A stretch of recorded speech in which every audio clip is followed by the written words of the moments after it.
Bem-vindos ao programa Porta de Hangar, que vai ao ar todas as semanas pelo canal YouTube. Bem-vindo ao programa Porta de Hangar, o canal da aviação. Apresentação, Ricardo Beccari.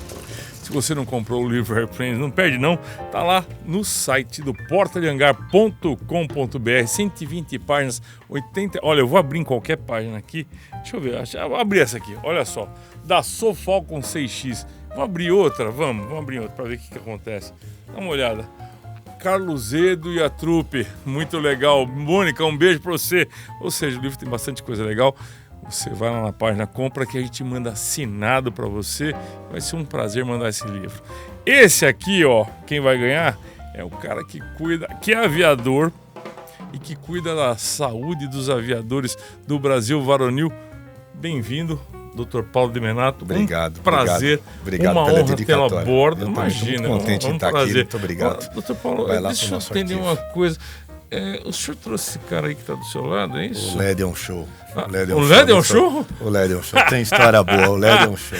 Gente, LED arrasa. Bem-vindo sempre, meu amigo. Você sabe que eu te amo, quase meu filho. A recíproca gosto muito verdadeira. Desse cara, gosto da família dele, da mãe, do pai, e principalmente da esposa e principalmente do Ianzinho, que é um cara muito gente boa, né, Ledão? É isso aí. Obrigado, é um prazer estar aqui. Aliás, estúdio reformulado, hein? Você Cenário viu? novo aqui, Você viu só? reformação. Ficou legal, hein? Bonito Ficou bom, né? Ficou bacana, ficou bom. Ficou legal, cara. Bonito Ficou aqui. bem bacana. Bacana. Doutor Paulo, é um prazer tê-lo a bordo, como te falei. Eu queria uma saber o honra estar seguinte: quanto tempo você é médico? Nós temos mais de 40 anos de medicina. Né? Eu sou oftalmologista de origem.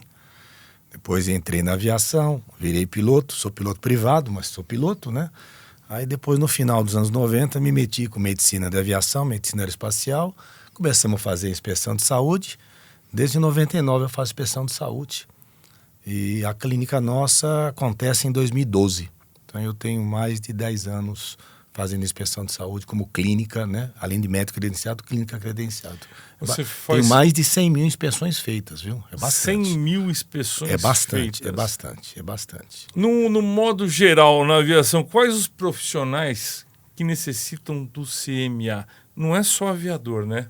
Você tem, o Brasil ainda tem o tripulante de cabine, né? O comissário como sendo tripulante. É um dos poucos países do mundo que comissário é tripulante. E o tripulante técnico, né? Você tem dividido em primeira, segunda, quarta e quinta classe. Primeira classe são piloto linha aérea, piloto comercial. Segunda classe é o PP, no Brasil o comissário, né? Quarta classe o piloto de aviação leve e quinta classe o piloto de drone.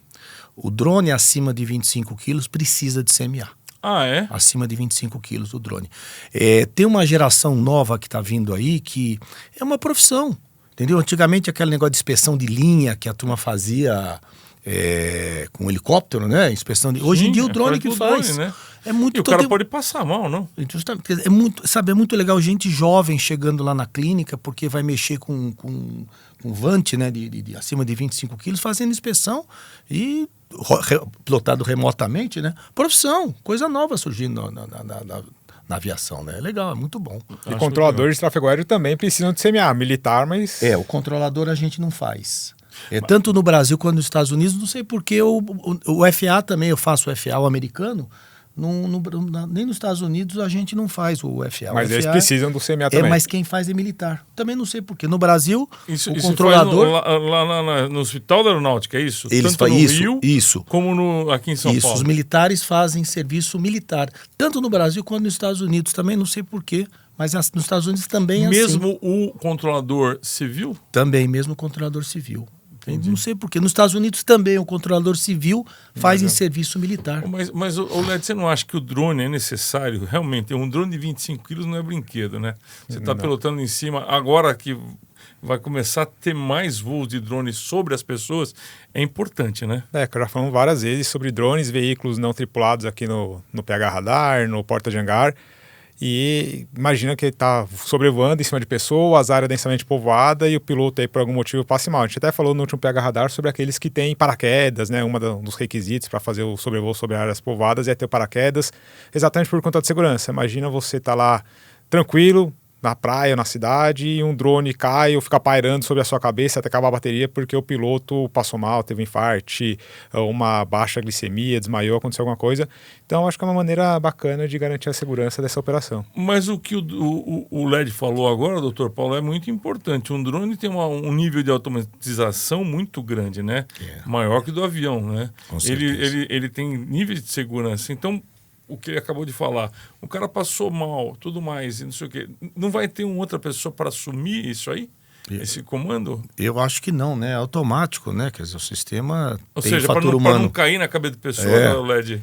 Ô Beca, quando a gente fala de segurança de voo, né, as 3 barreiras que existem no que a gente estuda o SGSO, regulação, tecnologia e treinamento. Com certeza tem a tecnologia, o paraquedas balístico pode até ser acionado automaticamente, um sistema ali que o software entende que ele ficou parado um tanto tempo, é porque talvez o operador tenha passado mal ou até perdeu o sinal do controle. A gente vê isso hoje até nos drones domésticos, os brinquedos, vamos dizer assim. O drone perdeu o sinal ali, ele volta sozinho para o ponto de origem. Então, podemos dizer aí que isso aí seria a tecnologia.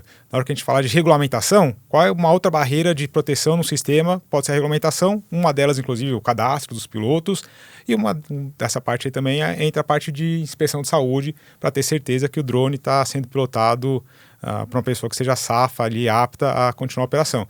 Então, eu entendo aí como uma barreira a mais, que talvez lá na frente percebam, se eu faço estudos, que talvez seja desnecessário, mas acho que hoje é uma barreira talvez necessária, acho que é nesse momento aí de implementação do sistema, onde as coisas estão acontecendo, é tudo muito novo, muito rápido, muito dinâmico, eu acho que é uma barreira interessante para manter aí a segurança da operação, quanto mais melhor. É legal você falar isso. A gente está falando de medicina, né? Está falando de o piloto de drone está sendo avaliado, exatamente, avaliado e profissional, justamente controlado, né? Porque a função do exame médico é saber que ele está cuidando da saúde dele, né? E é isso que é importante. É cuidar da saúde regularmente, né? Agora eu te pergunto, acho que essa pergunta é mais para o LED, a gente está fazendo um debate agora sobre isso, que é importante, que é uma novidade para todo mundo. Claro, né? Isso é novo. O piloto de drone vai ter um checador? Eu acredito que sim. De um drone grande? Eu confesso que eu não sei como está a legislação agora, eu sei que tem que se cadastrar, todos os voos que vai fazer tem que cadastrar no DSEA, dependendo do tipo de voo, do espaço aéreo que ele for voar, eu acredito que sim, eu acredito que deva ter um checador ou talvez alguma prova teórica, talvez. Confesso que eu não sei nem como está agora. Né? Eu sei que tem a exigência do exame médico, por exemplo, mas eu também estou sabendo basicamente agora que a gente está gravando com o Dr. Paulo. Eu não sabia, honestamente. Então, honestamente, eu não sei se hoje precisa de um cheque ou só de uma aprovação ou só de um envio de cadastro de documentos. Mas eu sei que existe, inclusive, ali piloto de drone, inclusive a própria ANAC tem uma licença, ou está em estudo, uma licença a respeito disso, mas eu acredito que talvez sim seja interessante ter até para, em qual espaço aéreo que eu posso voar, talvez uma prova teórica, talvez não necessariamente um voo de cheque, mas talvez uma prova teórica ali, alguma coisa nesse sentido. Dr. Paulo, piloto comercial, piloto privado, piloto de drone, piloto de helicóptero, que seja, os exames são diferenciados ou é o mesmo exame para todos? Não, os exames são mais ou menos iguais, entendeu? Alguns critérios é que mudam só. Alguns critérios aqui mudam, por exemplo, o piloto privado e piloto de quarta classe, os critérios de oftalmologia são menos exigências com relação a exames complementares, é um pouco menos exigente, mas basicamente é a mesma coisa, entendeu? Mas a gente herda o RBAC 67 do RBH 67, né, que do tempo de quem é mais velho, da Rua Augusta, do ASP, né, da Rua Augusta, a história do ônibus elétrico, que o eletroencéfalo tirou muita gente da aviação, né? Você não sabe dessa história, não sabe, né? Eu só ouvi os boatos. Então, o eletroencéfalo, o ônibus elétrico passava na Augusta lá, alternava a frequência lá, o elétrico dava fonte. Igual o trem da CPTM que passa no ILS de Guarulhos e interfere, né? Mais ou menos isso. Isso mesmo. Eu vou falar para você uma coisa, meu pai e muitos dos pilotos tiraram a amígdala porque os caras iam lá falando, você não pode ter amígdala para ser piloto. É isso mesmo. Cortava fora a amígdala do caboclo. Você acredita? Tinha a história dos velhos, né? Que a aviação, os militares, a aeronáutica pedia que o cara tivesse um pouquinho de hipermetropia, porque como o ambiente... É verdade, então o cara tinha que ter 0,75, 1 grau de hipermetropia, porque como a hipóxia é miopizante... A hipóxia é miopizante. Então o cara tinha que ter uma hipermetropia fisiológica para poder voar avião. Porque olha umas coisas assim. Um avião que não era pressurizado? Que não era pressurizado para poder receber, quando entrar em contato com a hipóxia, poder ficar hemétrope. Umas coisas, uns conceitos Besta, né? Eu queria só aproveitar e desviar um pouco desse assunto. Antigamente, o meu pai sofreu isso e muitos dos pilotos antigos que sofrem até hoje, perderam a audição, né? Por causa do quê? Não tinham o cuidado que tem hoje com o fone de ouvido. E eu acho que é importante a gente pegar essa informação para passar para os pilotos novos, se cuidar não só dentro do avião, mas cuidar no ambiente do aeroporto, né? A perda auditiva, ela acaba sendo irreversível, né? Porque você vai agredindo o receptor auditivo e a perda é irreversível. Uma vez perdido, você não recupera. Então, quer dizer, você vai em ambiente barulhento.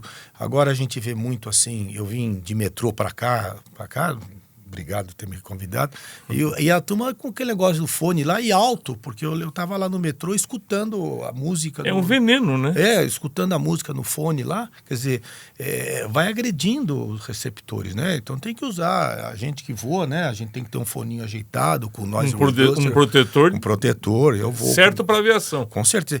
Quando eu comecei a voar nos anos 90, não tinha esse negócio de fone. Quer dizer, então você perde um pouco dessa resposta quando você tem a perda auditiva, né? Entendi. Os meus heróis aí, os meus cantores, Roger Daltrey do The Who, tá surdo. Tudo surdinho. Tudo surdo, né? O outro lá do baterista lá também tá surdo.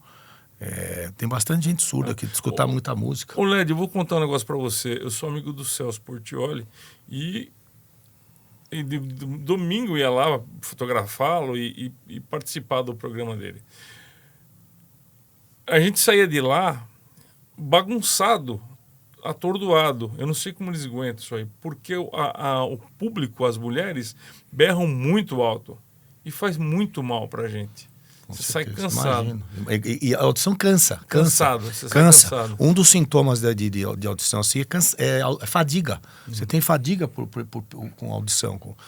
Então, quando você tem um conceito de fadiga, que é discutido muito na aviação, você tem que se preocupar também com a audição, porque a audição gera fadiga. Então, quer dizer, muito tem um monte estímulo no cérebro. Né? Então você tem que ter um monte de variável, né? Por isso que eu falo, a medicina é uma ciência social, uma ciência humana, tem um monte de variável, né? O cara vem discutir fadiga, mas a proteção auricular faz parte do processo da fadiga, né? Então tem que e é importante dizer que o fone de concha é o mais protetor do que um fone auricular. Eu estou falando bobagem. Com certeza, com concha, né? E hoje em dia tem esses noise reducer, né? É maravilhoso. É uma beleza. Eu tenho um desses sofisticados. É uma beleza. Você liga lá o noise reducer, não escuta mais nada. Ô Led, você que voa bastante, como é que está a sua audição com relação às frequências? Quando você ouve... Oi? Hã? Brincadeiras à parte, Quando você ouve o controle... Por exemplo. Eu tenho uma perda auditiva já, que eu venho acompanhando nas minhas renovações. Graças a Deus não é na faixa necessária para aviação, mas dá para ver ali no exame que eu tenho uma perda já auditiva, até por conta da idade também, por conta de fone de ouvido, eu ouvi muito tempo também, por conta da aviação. Essa parte de fone é fundamental. Muita gente me pergunta qual fone, eu devo comprar fone, não devo comprar fone, porque a gente sabe que é caro. Mas é uma proteção, é um equipamento que protege a sua saúde. E aí eu sugiro pro pessoal, na hora que você está ali no PP, que você faz um voo por semana, 2 voos, 2 horas ali por semana, talvez não seja necessário. Claro, se puder investir é uma boa. Na hora que você começa a voar PC, que você já faz navegações um pouco mais longas, e principalmente depois que você vira instrutor de voo, que você vai praticamente o dia todo, faz muita diferença. Parece que não, mas faz muita diferença, principalmente no final do dia, essa questão aí de cansaço. Porque além de tudo, além de proteger nessa questão aí do som, né, do quanto você está exposto, também geralmente são fones mais confortáveis, não pesam tanto, então eles não são tão... A fadiga no final do dia realmente é menor. Eu que já tive a oportunidade de fazer voos longos durante um dia todo, por exemplo, eu já fiz, antigamente. Você fez agora há pouco tempo, um voo de 8 horas também, e pouco? Fiz de 8 horas e pouco. Se não fosse um fone desse, eu lembro no primeiro traslado que eu fiz, não foi nem traslado, foi um voo que a gente fez, subiu até a Bahia, de IRV-6, eu não tinha um fone com protetor auricular, com o ANR, né, o Active Noise Reduction, e eu cheguei exausto, cansado, porque o negócio fica apertando, 1 hora você aguenta, 2 horas, mas na hora que você passar 8 horas no avião, apertado, barulhento, aquele negócio apertando sua cabeça, cansa demais. Então é um investimento na saúde, e lá na frente, é um investimento que você vai coletar lá na frente, porque você não vai ter essa perda auditiva, não vai ter esse cansaço, essa fadiga, mas de uma semana inteira voando 3, 4, 5 horas por dia que seja, cansa, dá dor de cabeça, você chega no final do dia cansado, estressado. Realmente é um investimento que a gente sabe que é caro, mas assim, o meu fone eu comprei usado E comigo ele já está há 5 anos. Não, dura muito, é só cuidar dele. É investimento. Então é investimento. Talvez você tem que trocar a espuminha ali e tal, mas tudo bem, é um investimento. A perda auditiva, uma vez instalada, é irreversível. Esse é que é o problema. Ele é irreversível, então Tem não que pode cuidar. deixar acontecer. Ó, Esse pessoal, é o você problema. que gosta de ouvir aquele rock pauleira alto, você que gosta de The tocar Who. guitarra, é importante que você se proteja, né? Inclusive, existe alguns fones, para quem gosta de tocar, que você faz o próprio fone, né? Ele encaixa aqui no seu ouvido, é feito com material tipo um silicone, e você se protege. O cara teve um stent colocado, por exemplo. Ele pode voltar a voar? Pode. Tem uma série de limitações, tem que cumprir algumas exigências, né? Porque se ele revascularizou com um infarto é um jeito, se ele revascularizou sem infarto é do outro jeito. O infarto é quando fecha O totalmente. infarto é quando ele tem a crise, né? Sei. Porque você vai entupindo, né? Você vem infartando, né? A luz da artéria vai diminuindo de tamanho e você vai infartando. Aí chega uma hora que a luz fecha e você infartou, né? Que a luz fechou e você teve paralisação total da vascularização, né? A jusante, né? É importante, gente, você que vive da aviação, É isso aí. não fumar, não beber em excesso, não comer muita gordura, muito doce principalmente, né? Porque o doce e a gordura são os vilões bons, não são, doutor? Para fechar o peito do cara, o coração. Na realidade, eu falo uma coisa engraçada. Eu falo que vaca só come capim e morre com 20 arroba. Então o capim também engorda. Claro, mas eu acho que não é o fato de não fumar. O cara pode beber, pode fumar, mas eu acho que comer gordura, mas com moderação. Justamente, quer dizer, então eu acho que ao Não vai contrário... deixar de comer um bife gostoso, Justamente. porque, né? Não, o cara quer comer um bombom, come um, não come a caixa. Né? Quer comer a paçoca, né? Peraí, doutor, o senhor entrou agora numa seara complicada. Come uma paçoca além de só. Disfarça, vai embora, cai Pô, fora. esse programa aqui com o meu médico que me analisa aí, faz a minha inspeção há 12 anos já. Tem lá todo o meu histórico de glicemia glicada, hemoglobina glicada, tudo lá e tal. Aí um monte de paçoca aqui na minha frente. Pra Mas matar, tá tudo né? em dia, tá tudo em dia. Você sabe que você falou de Ribeirão Preto, né? Eu visito os meus amigos lá em Ribeirão Preto, da Aerotrading, e lá eles estão do lado da paçoquita. Então, essa Então a melhor primeira paçoca pessoa tem. que eu lembro, adivinha quem é? Led Santos. Led Santos. Eu vou lá, pego uma caixa de paçoca pro estúdio e pego uma pro Led Santos. Que a dele demora assim, tipo, pra acabar uma semana. Aquele estúdio demora 1 ano quase, uma caixa de paçoca. Aliás, estamos aguardando o patrocínio da Paçoquita. É isso aí, é brincadeira. Mas- Ele tá brincando, ele gosta pra caramba. Eu também gosto, obviamente, mas tem que ser controlado, né, doutor? Eu acho que tem que comer de tudo pouco. Essa é a minha opinião, sabe? Não tem que ter limitação nenhuma, entendeu? Gordura, não tem problema, mas pouco. A alimentação tem que ser saudável e geral. O falecido Abílio Diniz, ele deu uma entrevista uma vez que ele fumava 1 cigarro toda a noite depois do jantar. É isso aí. Eu acho que isso não é... Eu acho que é até salutar, porque o cara dá uma...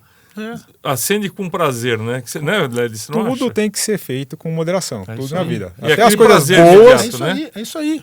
É isso aí. tudo as coisas boas, até as coisas boas também É tem que isso ser aí. feito com Também acho. moderação. Eu acho isso aí também. Sabe, você quer comer, come pouco. É isso aí. Doutor, uma pergunta. O cara foi lá fazer o exame médico, perdeu o exame médico por algum motivo de saúde, que a gente não sabe o que é. Pode ter sido um motivo temporário, né? Sofreu um acidente, não sei, enfim. O exame médico dele não vai sair. Ele tem como refazer esse exame médico mais para frente? É interessante o que você está falando, porque você está lembrando do passado. Porque antigamente a gente carimbava incapaz definitivamente para atividade aérea. Terrível, né? Isso é um negócio agressivo, né? Que a gente herdou, mas isso não acontece mais. Hoje em dia, nós temos só 2 capacidades, quer dizer, é o apto e o não apto. Então, para aquele instante, para aquele momento. Exato, então. O paciente, o candidato que está numa fase terminal de uma doença terminal, recebe não apto do mesmo jeito que uma mulher grávida. A mulher, quando fica grávida, ela recebe não apto. E uma vez Até acabou. quantos meses uma mulher pode voar grávida? Não pode. Não pode. TIG positivo, acabou. Apresentou... Desculpa, eu vou cortar você, mas eu quero te perguntar isso aqui para não esquecer. Uma mulher grávida voar num avião sem ser piloto, até quantos meses? É até o início do terceiro trimestre, 7º, 8º mês. Legal. Na realidade, pode até depois, desde que o colega lá, o GO, assine a cartinha. Okay, tá bom. Eu lembrei uma história agora. Fala, em que a gente, te cortar. a história do teste de gravidez voar, né? O tripulante de cabine. Por exemplo, nos Estados Unidos pode voar no 2º trimestre. O primeiro não pode, porque eles falam que o microburst pode não haver nidação do ovo. O segundo pode, o terceiro não pode. E na Inglaterra não pode igual ao Brasil. Apresentou o teste positivo, está fora do voo. E tem uma história que a gente conta nos anais da medicina da aviação. Nós tivemos um congresso no Alasca e a moça lá da British contou para nós que a comissária engravidou e pediu até para a rainha, né? Faz tempo a história, a rainha estava aí, né? Pediu até para a rainha para voar. E a rainha não interferiu e ela não voou. E o filho dela nasceu com o lábio leporino, filho dessa comissária. Imagina e se pode tiver... não? O quê? O lábio leporino? Não, o filho dessa Sim. comissária nasceu com o lábio leporino. Então você imagina se essa comissária tivesse voado e o filho tivesse nascido com o lábio leporino. Teria colocado a culpa na... Você entendeu? Quer dizer, essa história é uma história clássica da aviação com relação à gravidez. Foi a médica da British Airlines, faz uns 10 anos, contou essa história para nós. O lábio leporino tem como... É um defeito genético. É um defeito genético na formação, não forma um sistema... Tem fissura palatina também, né? Mas você vai corrigindo. Você fecha o céu da boca, fecha isso aqui, acabou. Normal. Sem problema nenhum. Mas é um defeito na formação do sistema, né? O que ela comenta, que a gente comenta na medicina da aviação, imagina se ela tivesse voado, ela ia culpar o ambiente aéreo do problema. Né? Você falou uma coisa que as pessoas às vezes não levam em conta, a microvibração. É o microburst. O microburst. Isso aí altera muito a saúde do piloto? Da fadiga. Esse é o primeiro sinal. Envelhecimento ou não? Não sei. É porque tudo que você provoca no seu corpo, você gera uma reação inflamatória e libera radical livre. Esse é um conceito mais moderno em medicina, né? Você agredindo o seu corpo, mesmo um atleta, você correu uma maratona, é uma agressão para o seu corpo. O atleta já está performance.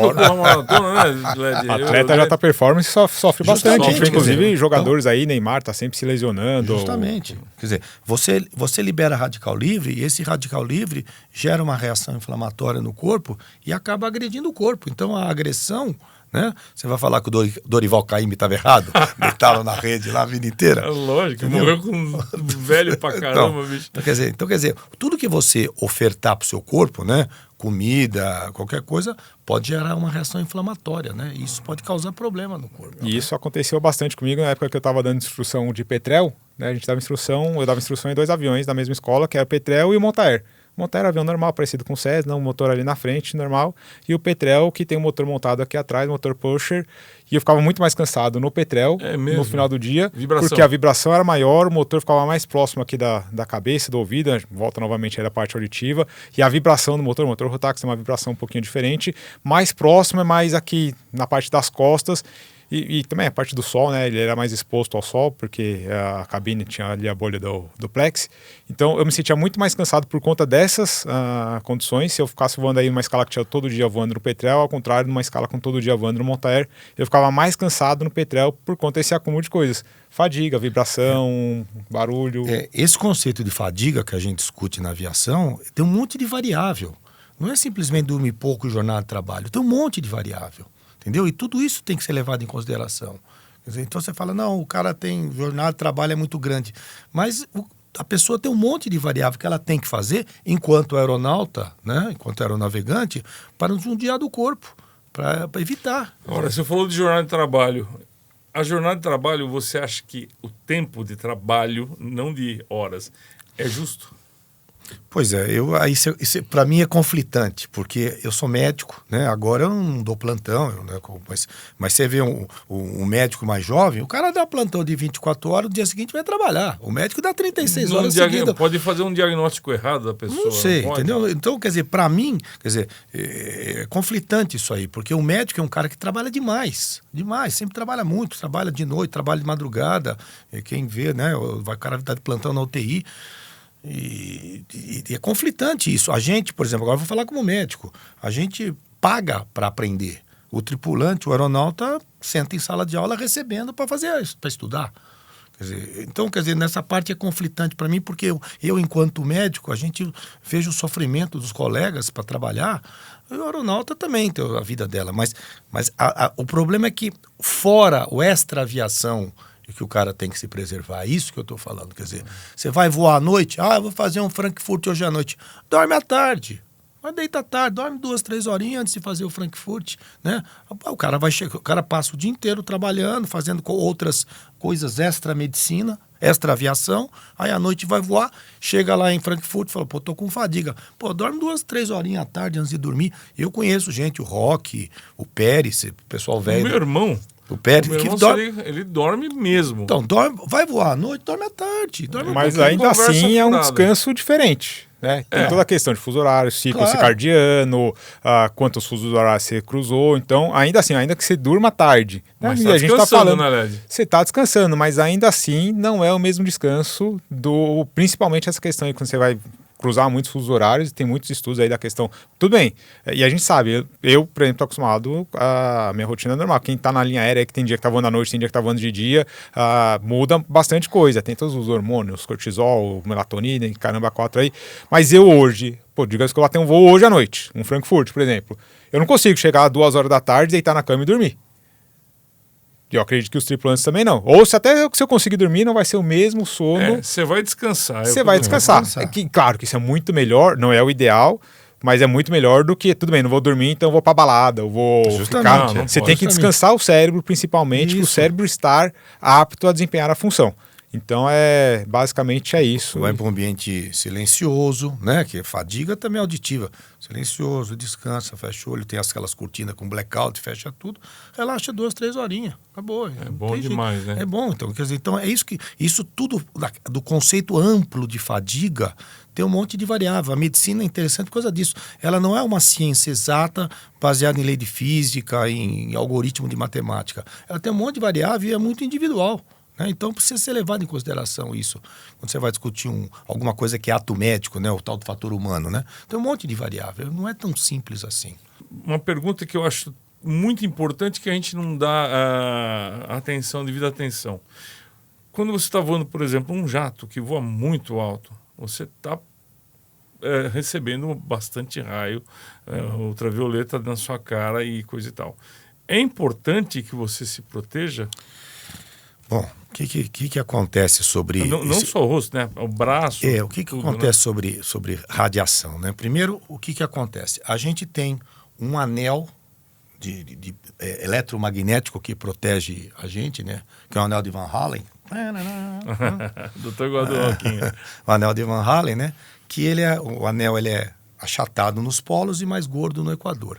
Então, nos polos... ele é mais agressivo a radiação. Quando o Concorde estava voando, os tripulantes voavam com um medidor no Concorde, porque primeiro o Concorde ia para o 510, né? Cara, e fazia normalmente... É o nível que o LED costuma voar com os KLM dele. Aí sim.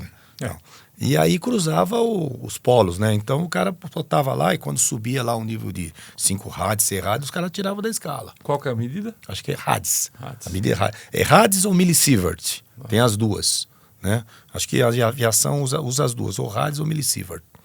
E então, quer dizer, o pessoal do Concorde usava esse poder de radiação. E quando atingia um nível qualquer lá no captador lá, tirava o cara da escala. Realmente, radiação eletromagnética incomoda. Existe discussões a respeito, né? Quer dizer, mas e a solar? A solar também, né? A solar é importante. Você tem que passar protetor, tudo é usar importante. Óculos escuros, né? Não é frescura. Não, por isso que o piloto usa óculos escuros, é isso, Ledão? Também, por conta disso, né? Proteção, então também, novamente, a parte auditiva também, o fone e o óculos escuro também. porque está protegendo a visão. Por mais que às vezes não pareça, ficar exposto à claridade muito tempo também dá dor de cabeça, também dá fadiga. Então também o óculos escuro também é uma proteção, também é alguma coisa ali que te ajuda a ficar menos cansado e a proteger sua córnea, sua retina. O doutor oftalmologista com certeza vai poder falar melhor do que eu. E de vez em quando o sol entra no cio, né? Tem a tal das tempestades solares, né? Sim. O sol entra no cio. Ele faz umas tempestades solares lá. Aí aumenta a quantidade de radiação que ele provoca lá, não sei com que frequência, mas tem que proteger mesmo. Doutor, como diria meu amigo Davi, da Ótica Voluntários, não compre óculos de camelô. E ele tá certo, porque o óculos não tem proteção alguma. O óculos de camelô. Tem que comprar, gente, um óculos decente. Não adianta. Por óculos de camelô, é melhor ficar sem o óculos, né, doutor? Eu também acho. O óculos de camelô, inclusive, é pior, né? Porque pior, exato. Porque ele escurece, então a sua pupila dilata, então entra mais radiação, porque está um ambiente escuro, então a pupila dilata, entra mais radiação. E como a lente de camelô não tem a proteção UV, ela está chegando direto na sua córnea aí, queimando até... Tem o UVA, o UVB e o UVC, né? Na realidade, o UVA, o UVB que são mais agressivos, né? E um pouco a camada de ozônio protege um pouco do UVA. A nuvem também, né? Essa atmosfera que a gente tem na Terra, que propiciou a gente virar, né, alguma coisa, né? Que o ambiente é menos agressivo. Essa camada de atmosfera protege bastante o UVA e o UVB. Legal. Doutor, para a gente encerrar, eu gostaria que você falasse para o piloto, profissional, amador, de drone, enfim, para a classe de aviadores, né? Para mim todos são aviadores, até os entusiastas que não voam, para mim são aviadores. Também acho. Um conselho de um médico experiente em medicina de aviação, por favor. Eu acho que tem que preservar a saúde. Eu sempre falo isso. A gente sabe que quando a gente começa a voar, né, antes de subir pela primeira vez na boleia do Paulistinha, do Bueiro, né, a gente vai lá, faz o exame médico e tem que cuidar dessa saúde, né? Se você pretende ter um range grande como aviador, né, voar até bastante enquanto der, tem bastante gente de idade voando, né? Então tem que cuidar da saúde, não tem jeito, entendeu? Tem muita atividade profissional ou social que você não precisa de saúde, teoricamente. Para ser médico eu não preciso ter saúde, eu preciso só estar com a cabeça boa. Mas para voar, ser manequim, ser atleta, precisa. Então tem que pensar na saúde, né? Além do tripé da segurança de voo, né? Homem, meio e máquina, né? Onde o homem, fator humano, é um tripé do processo. Você vai levar, né? um familiar dentro do avião, coisa importante. Então tem que cuidar da saúde, entendeu? Cuidar da saúde. Todo mundo sabe, é só prevenção, às vezes vai tentar fazer coisa errada, por aí vai. Não tem muito mistério, não. Legal. LED? Eu acho que é isso que o doutor falou, e a gente está falando de saúde, e lembrando que o objetivo quando a gente fala de saúde não é só ter um CMA válido, né, ter uma inspeção de saúde em dia para poder continuar voando, a gente está falando de saúde, né, então para ter uma condição mínima de vida, tudo bem, não quero infartar a bordo do avião, mas na verdade eu não quero infartar em lugar nenhum. Então tem que cuidar da saúde. E os aviões que eu voo, que eu estou acostumado a voar, são Cessnas, 152, 150, são aviões aí da década de 60, 70, 80. E por que eles estão voando bem hoje? Porque eles têm revisão, têm manutenção. Você entraria num avião com um magneto inoperante ou com um magneto ruim? Então é a mesma coisa. Quando a gente fala de medicina, a gente está falando, a grosso modo, do mecânico do ser humano. É o mecânico do ser humano. Então a gente tem que manter a saúde. Então, eu levo o avião, faço uma revisão a cada 50 horas. Por que o corpo humano, nós, seres humanos, não temos que fazer uma revisão, né, um check-up? Saiu algum parâmetro ali, tá fora, tá? Vamos cuidar. Isso aqui é o quê? Com a alimentação eu consigo resolver? Não, isso aqui talvez eu precise de uma cirurgia, como é o negócio do braço. Ou até a questão da inspeção até acaba sendo bom para ser anual, para quem é de primeira classe, PC, porque você consegue manter o parâmetro, consegue ter um histórico ali da sua saúde. Isso aqui está começando a mudar. Talvez até seja uma questão genética que você consegue prever ou pegar ali antes, né?